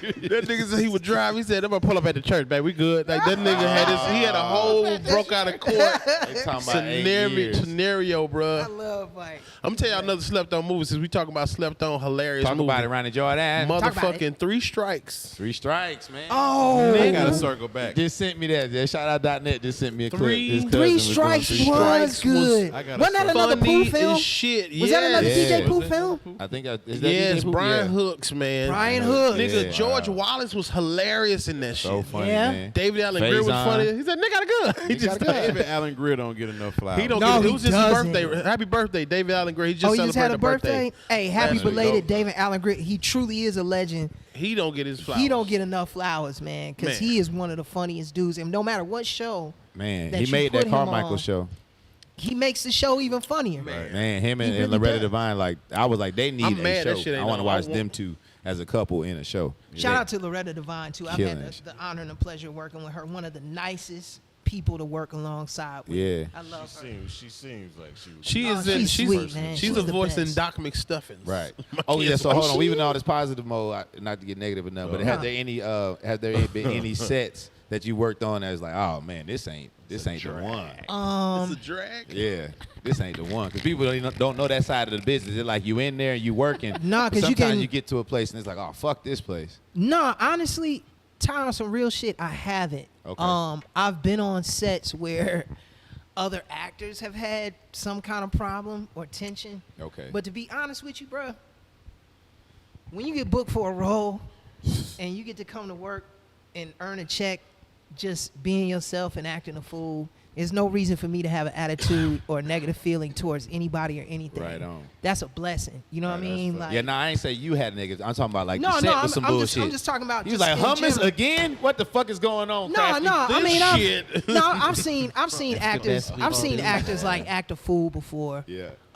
And be like on some real ego shit. I'm not gonna air anybody out No, because I ain't want that ain't my thing. I ain't want But that. but yeah, I've seen it before. But even with that, Like when directors being assholes and stuff like that. Now I've never had an asshole Okay. director.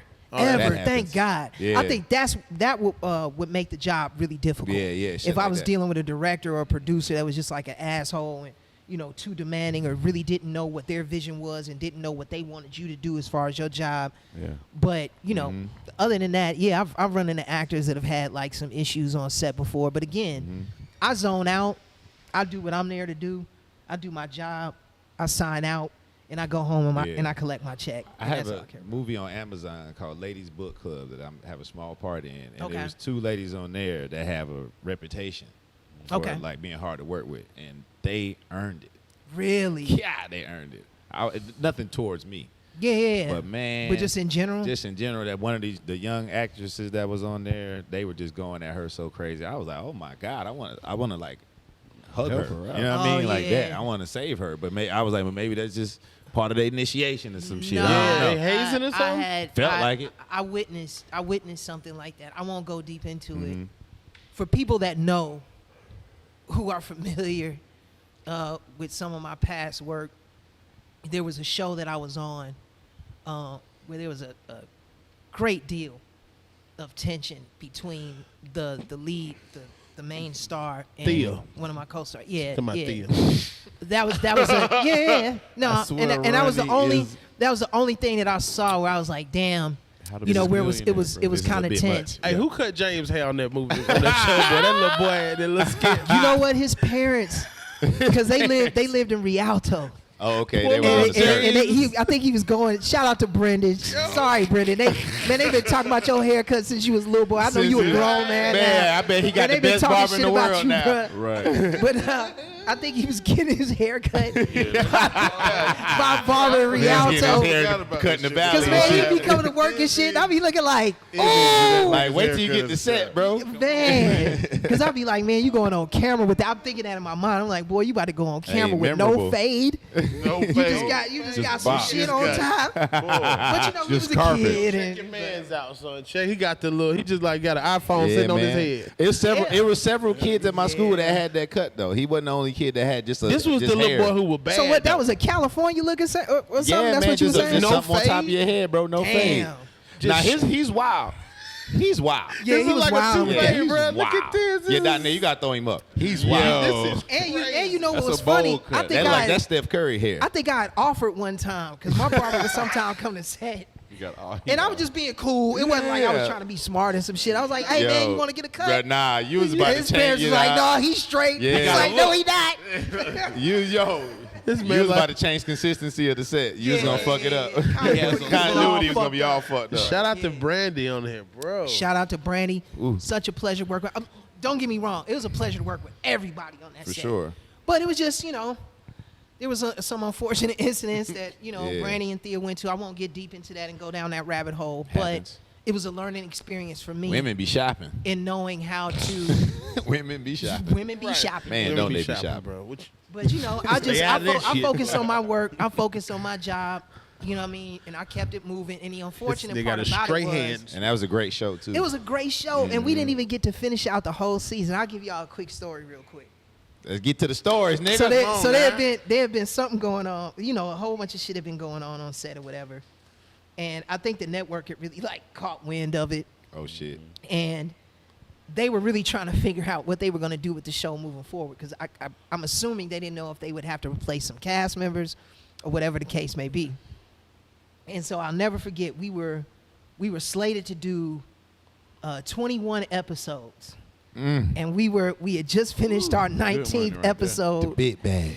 And we came in to do the table read for the 20th episode. And I will never forget this.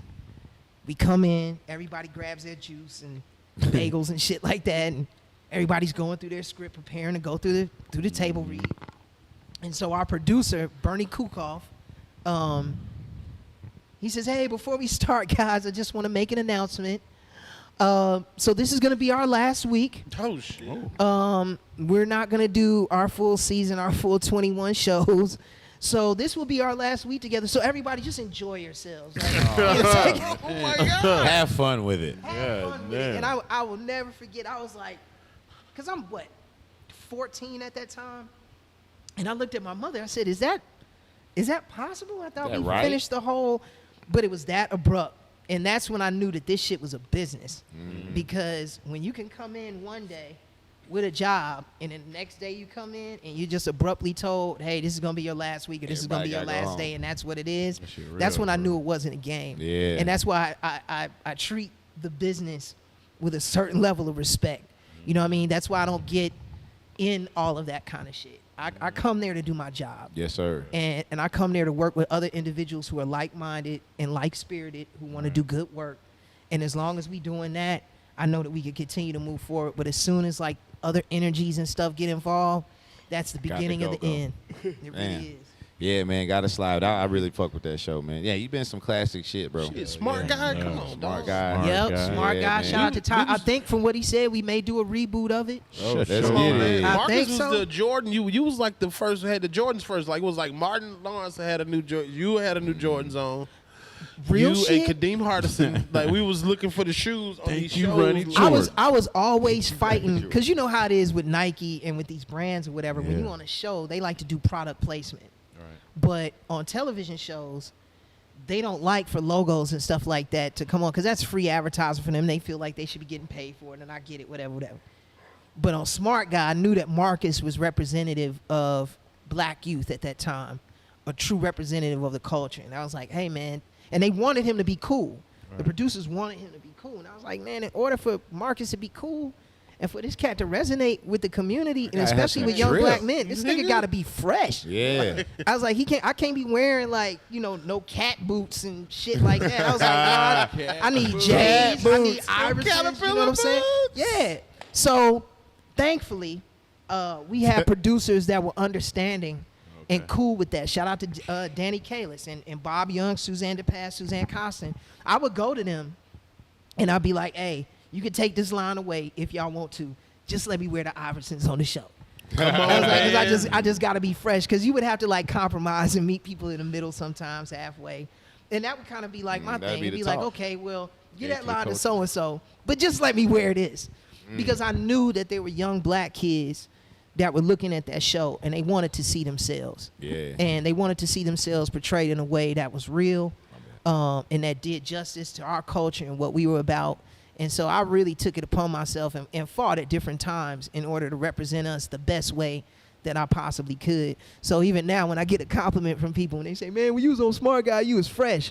Yeah, man, you had the 13s on. Yeah, man, it lights my heart up a little bit because I'll be like, man, you had no idea what I went through. Yeah. To try to, you know what I'm saying, to rock that shit. They don't mention that. All these sneaker blogs, all these sneaker blogs and stuff, they younger guys, but those TV shows did a lot for, like, I ain't want no Jordan, so I seen Dwayne Wayne and the motherfuckers. Or I seen them niggas don't do the right thing. All the Jordan 4s, like every time, Martin. It would be shit. Like Kid and Play had on the Jordan 3s in their video. You know what I'm saying? Like it was.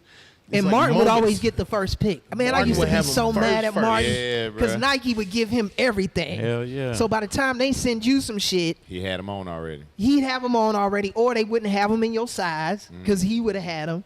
But no, everybody just tried to stay fresh because we knew that we were representing our people, man. So we wanted to make sure that we looked good and we represented what we were about. And looking good, especially for young black men and young black women, looking good is a part of our swag. It's part of our shit. That's how we show up. You got all your whole story is just drenched in swag though. Like the first, you told me a story about the first time you ever smelt weed was like at an industry party. Like, could you tell? Okay, so the first time that I was exposed to weed like that was hanging around Biggie Smalls. Come on, man. What? Why we just not getting to this? Nah, the part story. Two. We gotta make a part two. The story goes like this. I was signed to Motown. Andre Harrell, God rest his soul, had just been brought in as the new CEO, the new head of Motown Records. And so for Andre, he wanted all of the artists that were on Motown to be in New York as they were recording their new project. Because he wanted to, kind of oversee. He wanted to be able to kind of put that uptown tailored touch on each one of the new Motown artists. Yeah. So in order for me to stay on the label, that was kind of the stipulation. It was like, you got to come out here and fuck with us and let us work with you. So the first couple, no, I'm sorry.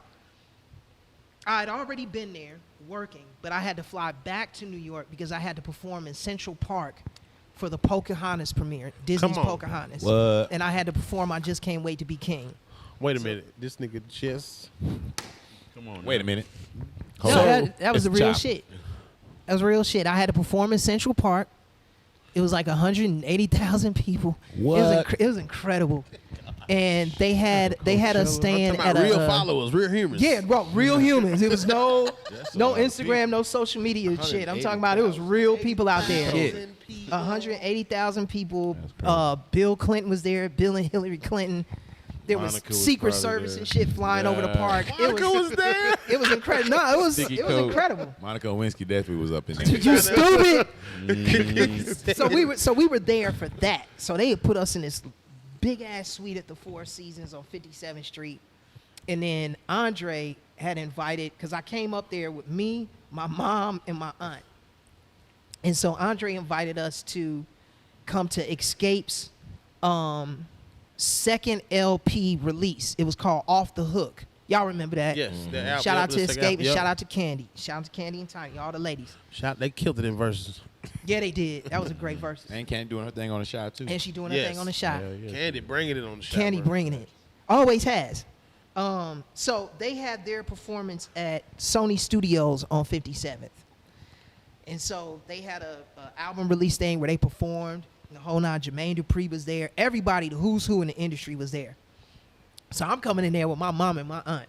I'm just a kid, you know what I'm saying? So we come in the area where the audience is at because it was standing room only. And then I just happened to all of a sudden just smell something hella strong. And I didn't know what it was at that time. I was like, man, what is that burning? I was like, is something on fire? My mom goes, mm-mm. She goes, ain't nothing burning. It's just, it's somebody smoking something. And I was like, oh. I was like, okay, well, I didn't know who it was. Yeah. But you saw this semicircle of people around this individual who obviously was seated because they were all down and kind of looking at him and talking to him in the whole nine. And you just saw these big plumes of smoke coming out of this semicircle. So I'm like, man, who the hell is that? Sure enough, as the crowd kind of parted ways a little bit, like as people were dispersing and other people were coming in, I caught a glimpse of Biggie sitting in his chair, and he had a cane with him because I think he had just gotten in a car accident. Mm-hmm. And he had a cane with him, and Little C's was to his right. It looked like something straight out of a video. Like, it was incredible. And Big was blowing it back. I'm talking about the blunt was like this big. I'm talking about those old Philly blunts. Yeah. The Brooklyn, with that Brooklyn roll, so it was just stuffed full of weed. He just hitting it like a cigar, like I'm hitting his stogie. Mm-hmm. And I just remember being completely entranced because I was a huge fan of Big, still am. Mm-hmm. And me and my mom and my aunt, because it was so crowded and you really couldn't move, we were more or less forced to stay in that area. So all of that smoke is hitting us. All of it. Yes, sir. And I'll never forget my aunt. She looked at my mom. Shout out to my aunt Ann. She goes, girl, we got to go. I can't take no more. We got to go, girl. And my mother, because my mom cool as hell like that. She was like, oh, girl, it ain't never. We having a good time. I think my mom had caught a contact. Yeah. He's like, oh, no, it's cool. It's cool. She was like, nah, girl, we got to go. So we left because she couldn't take it. And I'll never forget, we walked down 57th Street, I think, for 2 hours. Just going back and forth. I don't know what we were looking for because we were staying at the Four Seasons there. We could have easily went upstairs, but I remember this to this day. We just walked back and forth on 57th Street. It was her. Because they were trying to walk up the aisle. They was trying to get the Holy Ghost off of And that was one of the first times that I smelled weed and had been, kind of introduced to the cannabis community.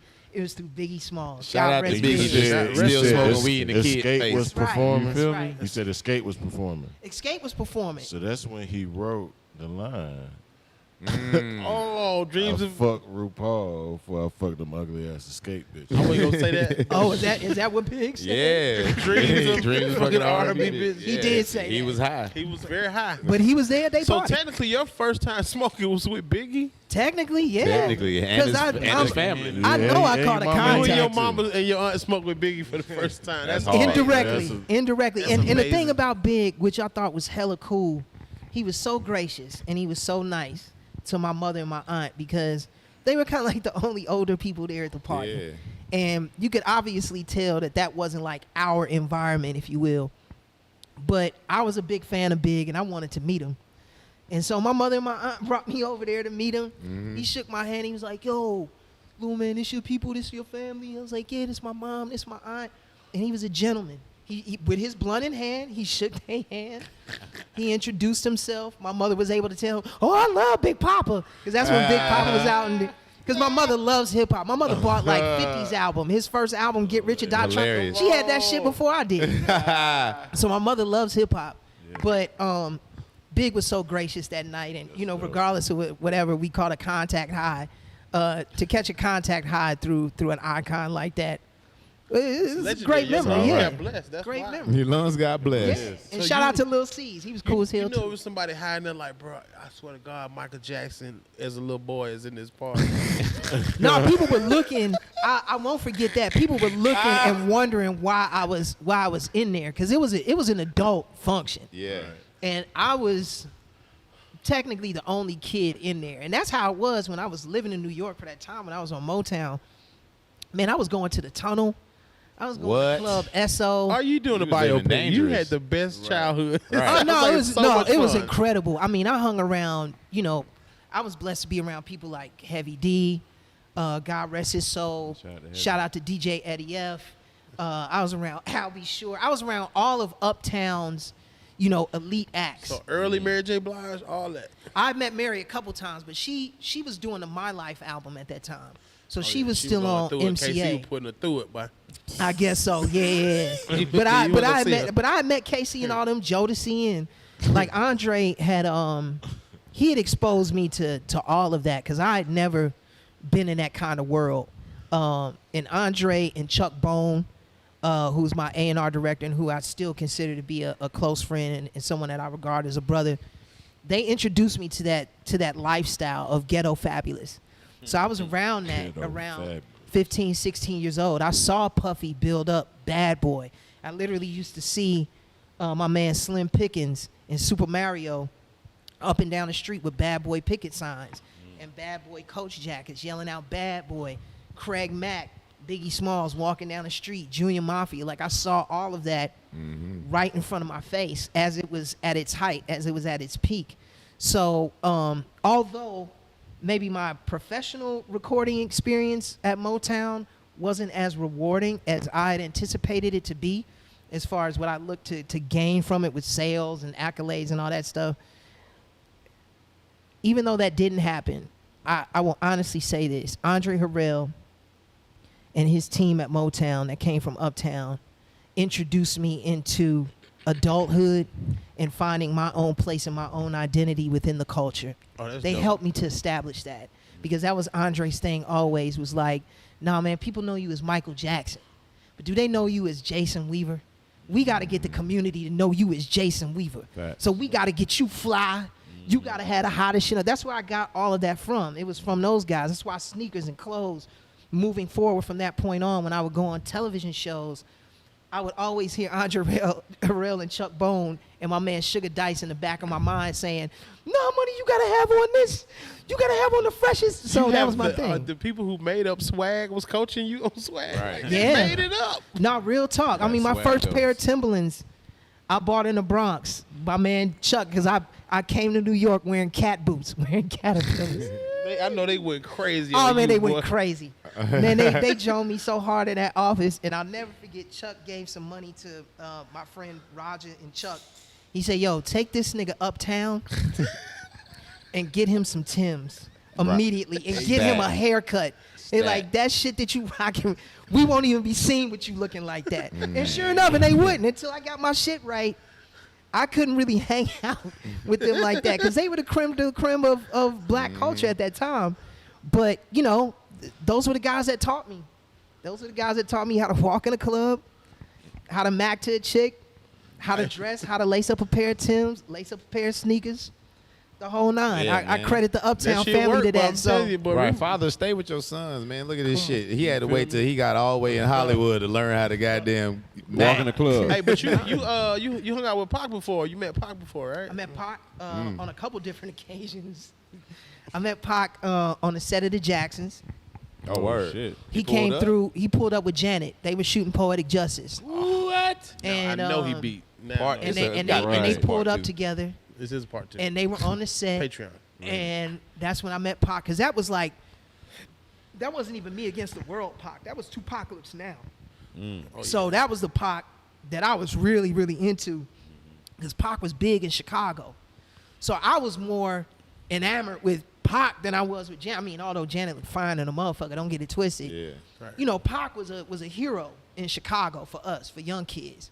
So when I met him, I mean, that was an experience. And then, he asked me questions about my role and how I felt about it and playing Michael Jackson and the whole nine. And we talked for a minute, and that was that. And then the next time I saw Pac was during the Soul Train Music Awards weekend. And Andre threw a party at this club called, it was in Sunset Plaza. It was on Sunset Plaza, and he threw this industry party because he was trying to introduce the new roster for Motown and the whole nine. And this is when the beef, the East Coast, West Coast beef, first really started gearing up. And Pac had just gotten out. And he was on fire. And, you know, he had been blaming all of them, you know, the Bad Boy and the Uptown family for what had happened to him at Quad Studios. Right. So he was rolling on a real vendetta. And I'll never forget, we in a party. I'm dancing with a chick way much older than me. She probably shouldn't have been dancing with me, but she was. Yeah. And we were Shout having out a to great her. time. Yeah, she got TV. Oh, yeah. She got it. And we were dancing. And all of a sudden, you just saw employees from the label moving like real quick. You saw people leaving the building. You saw people going to the valet, getting their shit. cars, jetting out. So me and my guardian at the time, my cousin Kevin Harrell, we were like, man, what's going on? Like, why is everybody leaving? They done left the baby. They was like, yo, Suge and Pac and Dre just pulled up. Suge, Pac and Dre just pulled up. I'm good. And sure enough, Dre, I think, stayed outside. But Suge and Pac started mobbing through the party. I'm talking about mad dog and like on some other shit. I had never seen anything like that. Like, you know, on the industry and street level.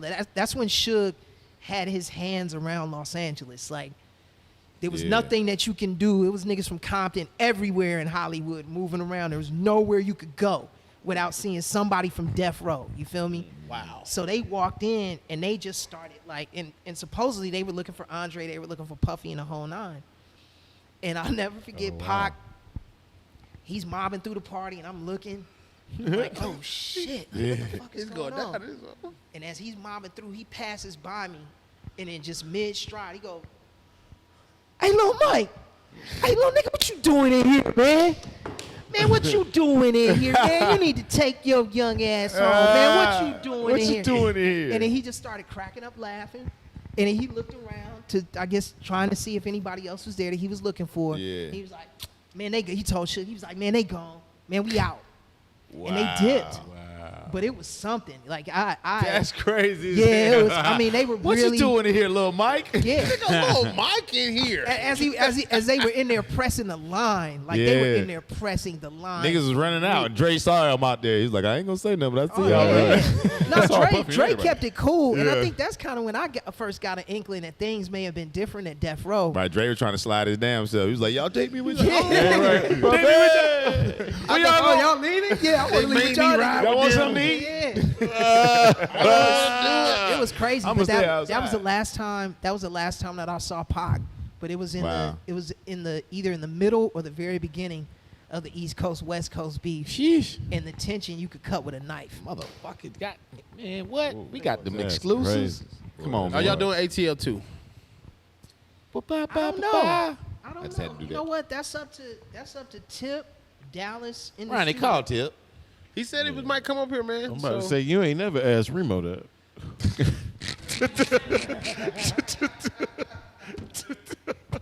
Bro, I was in the RIP boys, and I was a referee. I don't think they calling me. No, but I think if there's a script that the studio though. thinks is viable, Tap me up. and that makes sense, I think we'll do it. But I just hope that we don't do it when. I mean, because even I think niggas is grandparents now. Like, isn't Tip a grandfather now or something? Yeah. For surely. Yeah, so it's like we getting older, and I think my main fear is it's like I don't want to mess with what good work has already been done. You know what I mean? right. I think that sometimes. Y'all can call it Dunwoody or some shit. Like call it something else. Man, I hope not. I hope not. But no, but I will say this though: if I get the call, you know, if Chris Robinson calls me, and if Tip, you know, hits me up and they like, man, we doing it, and Dallas is like, nah, we doing it. The studio approved of it. Man, I'll jump right in there and do my thing because I Damn loved working with all of them. Big They're Boy all was the great best people. villain that I ever seen in the movie. Hey. Big Boy He was was a great good in that actor. He film. was the Man. best representative of Atlanta dope boys because them niggas had good grades, fresh, Oh yeah, and will shoot you in the face. absolutely. No, and everybody's favorite line is, man, I know this nigga that hit me in my mouth with some money. With Man, some when I first saw goddamn that, money. I was like, damn, Big, he got layers. Nah, Big was great in that film. Everybody was really cool, and we all got along great. We hung out with Rod, you know, man, we all hung out with each other. Like, it was a great experience. Yeah, That's when I niggas- met for lunch. who passed away. Rest with, in peace. Rest in peace, with Tip, Falant. man. So yeah, that shit Yep. was crazy, bro. Yeah, we had a Man. ball. When he was telling that story about the chick at the skating rink, he was like, he said, I went to bed with Shawty, goddamn, woke up, door locked, window locked. He said, no, he said, my door locked. I got my keys on me. He said, the bitch must have jumped out the window. Falant was a player though, man. Yeah, Falant was a sir. cool guy. He would for people that don't know, he was Tip's best friend. And Falant would be like the main guy that would be looking out for us on set. Like if he went and got something to eat for Tip, like going to Bankhead Seafood or something, Come on. he'd get us all something. And they You know done what I'm bought saying? Bankhead And Seafood. he just Look at showed that. like real A-Town love. So when he lost his life, that hurt all of us Yeah. when I found out about Man. Falant. Yeah, man.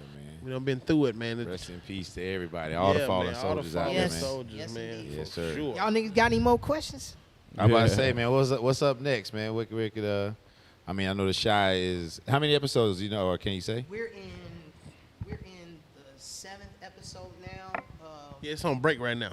Yeah, we have a full 10 though, 10 episodes. Nice. I do believe we will be coming back for a season 5, but Yes, don't sir. quote me on that. For sure. I believe the actors and production and everybody's preparing for that, so hopefully that will happen.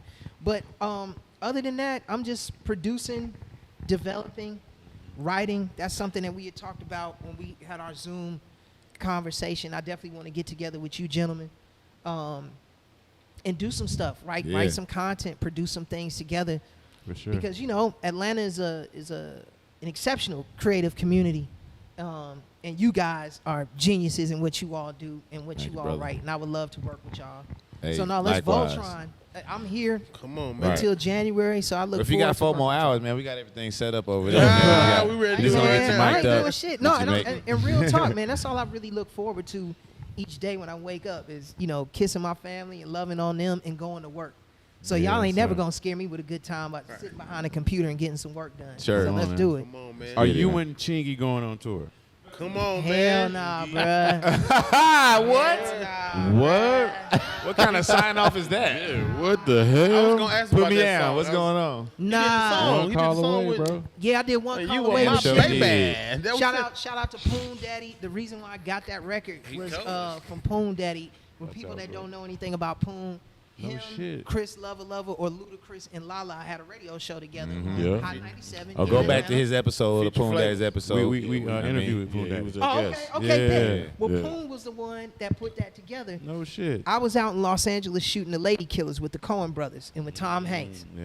and Marlon Wayans. Marlon Wayans. Shout out to Marlon. And we I had like an off day, and Poon had called me over to Larrabee Studios, Larrabee West off of Santa Monica Boulevard. And he said, man, I want you to That meet. nat is persistent. I was That like, nigga is is it not that? playing. He He like, is yo, persistent, shout me out. Yeah. Bro, that nigga from Dubai.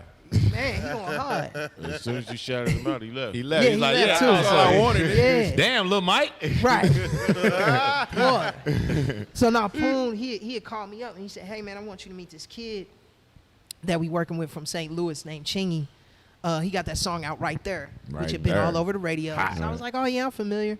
He said, man, we got this single or this song that we want to do called One Call Away, which would be like, his song for the ladies or whatever. My baby. Why don't you come in and naked, nigga. demo the hook? Right. And I demoed the hook.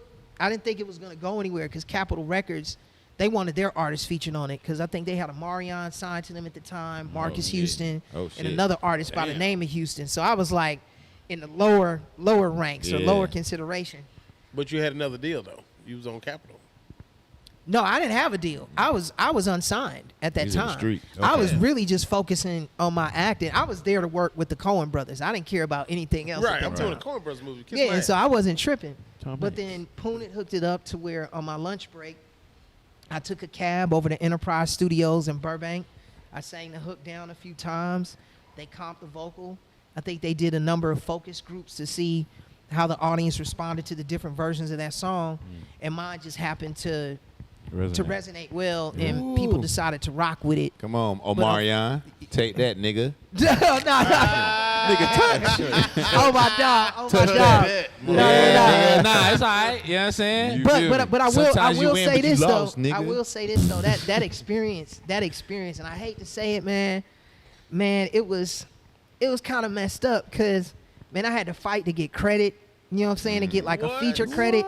Yeah, it was a whole big thing. It was like, and I don't know why, but the label, it wasn't Disturbing the Peace. It was Capital. It was like they were really trying to X me out of the equation as it related to, you know, the creative contribution I put forth on the record. Don't nobody know the verses. Yeah, and it was really like the times that Chingy went out on tour and the whole. That's why you said, are you and Chingy ever going on tour together? Nah, but man, I never got called to do like any feature performances. When you go like on 106 in Park and when they went on the Scream tour and all that shit. With the exception of recently, when Chingy had called me. This is when they were doing like this most recent Scream tour. Oh, okay. And he did call me personally and ask if I wanted to come and perform, you know, and come as like a surprise guest. But at that time, I was working on a film, and then honestly, for me, the thrill was kind of gone at that point. It was like, man, you know, it's kind of like 15, 20 years later. Yeah, man. My boy, I we ain't even fought really it. tripping. No. Right. Yeah, man. So, you are my baby. yeah, Like, so chill it's out. like, although I appreciate Chingy for reaching out, it was just, you know, the moment had left. What I'm gonna do after that one song? What we get a set? What we gonna do? I just remember You are Rudy my being baby. like, Yeah, dog. That's good. Oh yeah, they did. Yeah, even with the video, Poon had to call me for that. The label hadn't even called me. Man, I'm sitting at the crib playing PlayStation. I think my son was still a baby then. I'm holding him. And Poon called and was like, hey, man, why you ain't at the video shoot? We over here at such and such. way. I was like, for real? Y'all doing the video? He's like, hell yeah, nobody called you? I was like, What nah. the So I fuck? Shout literally out to showed Poon, up. boy. I literally showed up in my clothes. Like, what I wore in the video, that was my Nigga, shit. you did not have no But leather see, coat with on. Andre You Harrell- didn't have your son with a leather That's coat the Andre on. Harrell. No, though. I had that I had a full length like military coat that I was wearing that day because it was fall. And Eric White, who was the director, who I eventually did Lottery Ticket with, he directed the video. And so he said, yo, is that your wardrobe? I was like, well, this is what I have on. I haven't been fitted yet. He was like, that shit is fly. We gonna rock with that. Come on Stand now. on that fence or Boom. lean up against that fence, and we gonna shoot this shot like that. And that's how I was able to be in the videos because Poon had called me. Wow, Shout out And, to but yeah, it was, How was man, that that was an video? experience. weird. Ghetto How's that gonna Fabulous, work man. without Andre that? Harrell had you ready. No, he really did. I'm for real. That experience of working with Motown gave me, I guess, the know-how, if you will, when it comes to the importance of image, and when it comes to the importance of representing on behalf of the community and representing on behalf of hip hop or the genre, whatever the case may be, or the culture. That was instilled in me through the good people at Uptown Records, through Andre Harrell. So yeah, if you see me fresh on something, know in the back of my mind as I'm talking to Wardrobe, I'm hearing Andre Harrell in the back of my mind, or I'm hearing Chuck Bone like, nah, you need to wear this. Nah, you need to rock that, because that's how they were when I was a kid. And it stuck with me to this day. Right on, It's man. like Customato. Hell Yeah, indeed. Come on, kid. Indeed. Yes, sir. Jason, man, we fucking appreciate Oh, you. yeah, man. Straight Thank up, you, man. bro. Thank you Bro. so much for coming I through. appreciate y'all. I'm sorry it took This me is so long to history. get Oh, here. no. Nah, bro. man, you had to do what you had to do, Right but you did it the here. right way. I was excited about coming here because I really enjoy and respect what you gentlemen are doing. And I wish you all of the best moving forward. And of course, we're gonna be working together on other sir. projects. But man, keep doing what y'all doing as far as giving people an opportunity, you know, to come on and show their personality and share some of their work that they've done, and giving them a chance to connect with y'all's audience. So I appreciate it, and I appreciate y'all's audience for giving me the chance to run my mouth real quick. Oh, you Come already on, know. man. You gotta Is it pull that up. We time, respect bro? our legends, brother. Appreciate it. Yeah, man. Appreciate it. Let's get it, Kamal. So yeah, we like to end this shows with a segment we call Secret Genius Life Coach, where I give the people some words of wisdom, get through the week, get to the next episode. I am Kamal, the Secret Genius. The words of the week are this: underestimation can easily become disrespect. So be careful of the boxes that you put people in, because they'll never forget. And they may be in a position one day to put you in a box, because tables do turn, and underestimation can easily become disrespect, man. That's all I got. One thing about them tables, y'all. Come They on, showed come me on. turn. They turn. My shit, our shit boy. turn like this. Niggas Boy. in position, boy. That was up. Yes, You rolled sir. down? Yeah. Hey, My Ray, backwood bro. game stepping up, boy. Man, y'all smoking so good in here. I got My hey, backwood Listen, games is hell, decent. You part We Cuban, just trying boy. to recreate what I be Biggie on that did. porch. You know? Boy. Boy. Jason Weaver give me, so he the one who kind of got my page going. Like he will repost my stuff. He repost Marvin Hunter, all the comedians, bro. He Yeah. fuck with the comics, appreciate Bro, it. your real IG be comedians. hype, bro. Like, Oh man, That good shit looking. funny, man, bro. yeah. Oh It's yeah, like let me it's for the tell culture, too. y'all too. Follow me on IG, man. It's Jason Weaver, ITS Jason Weaver. Like what these gentlemen are saying. I just like to have fun. You know, I post random things. Sometimes we may get political or, you know, may get to moving on behalf of the cause, which is fine. But I like to keep it lighthearted, and I like for it to be an opportunity where I can connect with my fans and people that may just be getting acquainted with my work. So y'all, please, if you want to, tap in with me. It's Jason Weaver. And yeah, I fucks with comedians. As a matter of fact, a lot of my inspiration, man, with characters that I play, especially comedic characters, I get from comedians. I go to the Comedy Store. I go to the Laugh Factory. I go to the Improv. I study y'all. So just know when I repost comedians and when I'm just showing love, it's because I really respect the work that's being done and that's being displayed. So shout out to all the stand-up comedians out there and writers, content creators. It's not easy what we do. It's not easy making people laugh, but you all do it really well, and it seems very easy. So Yes, sir. I appreciate and respect. And shout out to all the stand-up comedians that been studying us too. And that's all I got. You Hold coming on, back what like you that? say? Oh, Drop my it, God. What he Kamal. said? What he said? He said, shout I out think to I heard you it. gotta watch the episode. He said it been studying. Yeah, They been studying. Hey, bruh. Bruh. Hey, cause y'all funny. Listen, I man. think I got a genre, goddamn. Boy, you stupid. Hey, so I It's think two you got studs like a doing my 5 or set. 10-minute set in you somewhere. You know what? I can do it. I can do it because I hang around comedians, and I know the rhythm. I know the rhythm of being on stage. Now I'll say this: it's a different beast getting on that motherfucker Oh, my and doing word. 5 minutes. I That's say Tyler hang around ball players all the time. Nigga used to be with them niggas, boy. but he can't hoop. He can't Boy, hoop. Allen Iverson hit a bitch on the head like this. Let go. She like this. No, but maybe I will do it one time. It's something that I'll explore. I think what I would really like to do is play a comedian in a film. Like a conflicted comedian. I think that kind of story, and really showing what stand-up comedians go through. That's right there. Because it really, a lot of the content and stuff that y'all present before audiences, it's traumatizing stuff or Very painful dark. stuff that you guys have been through that you inject some humor into that allow the audience to be able to relate to you. But a Right. lot of people don't know the backstories behind some of those big jokes that y'all may tell. So as an actor, I would like to explore that and display that. Do hear this nigga's story, because he got a joke that make everybody be about to cry at the end. Really? And I had to go on the road with him about 6 shows before I was like, oh, nigga, this is the end of the bit. This shit's stupid, bro. Stop, nigga.